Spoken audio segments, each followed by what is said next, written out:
இதெல்லாம் பார்த்தா எனக்கு அப்படியே வெறுப்பாகுது, கடுப்பாகுது. என்னடா பண்ணிட்டு இருக்கீங்க? ஒரு ஈனப்பிறவிங்க, மனுஷ ஜென்மங்களே கிடையாது. ஒரு ஈன பிறவி என்றால் இந்த சம்பவம் தான். வீடியோ எடுத்துவேன், லாஸ்ட் வரை வீடியோ எடுத்துருக்கேன். ஏன்னா ஃபைனல் டச்சாவது போயிடுங்க. 2 போடு போட்டிருக்கேன்டாம எல்லாரும் சேர்ந்து. ஒரு டாக் பாவம், வாயில்லாத ஜீவன். மனுஷன் தான் குழந்தைங்க தான் கொண்டுறீங்க பார்த்தா இப்படி இந்த எல்லாமே இப்படிதான்டா. ஏன்டா அப்படி இருக்கீங்க? ஆக்சுவலி ஏன் இந்த மாதிரி நடக்குது? உங்களெல்லாம் என்ன இப்படியே பண்ணிட்டு தான் போயிட்டீங்க? ஒவ்வொரு சட்டம் கடுமையாக கொண்டு வந்தால் தான் இப்போ நடக்காமல் இருக்குமா? ஆனால் கொண்டு வர மாட்டுறாங்களே. உங்களெல்லாம் டக்குன்னு கொஞ்ச நாள் உள்ளே வச்சுட்டு வெளியே விட்டுறாங்க. ஏன்னா அப்படி இருக்கீங்க? அது கூட பரவாயில்ல.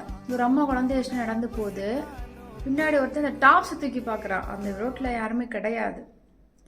அவங்களுக்கு எப்படி இருந்திருக்கு ஒரு குழந்தைய கையில் வச்சுட்டு? மனசாட்சி இல்லாத ஒரு முட்டாள் மிருகங்களாக இந்த வெறி பிடிச்ச நாய்ங்கெல்லாம் இருக்கீங்க. உங்களெல்லாம் என்ன சொல்றேனே தெரியலடா. மாறுங்கடா, பொறுக்கீங்களா? இதெல்லாம் வெட்டிடணும். அதுதான்